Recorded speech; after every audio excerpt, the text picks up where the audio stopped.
যখন ইনসাফের লড়াই করি তখন তো সেখানে পরাজয়ের কিছু নাই।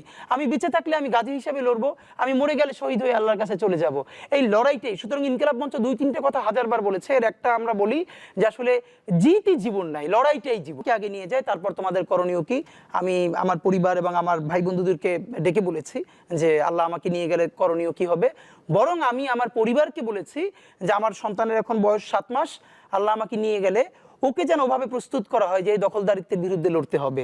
আল্লাহ ওকে যদি বড় করে ওর সন্তানও দখলদারিত্বের বিরুদ্ধে লড়বে, এই স্পিরিট যেন ওকে দেওয়া হয়, এটা আমি আমার পরিবারকে বলেছি। সুতরাং ভবিষ্যতের বাংলাদেশের যে দখলদারিত্বের বিরুদ্ধে লড়াই, এটা তীব্রতর হবে। আমাদের গণ অভ্যুত্থানের পরে বিপ্লব হওয়ার কথা ছিল, হয় নাই, ছাইচাপা আগুন হয়ে আছে।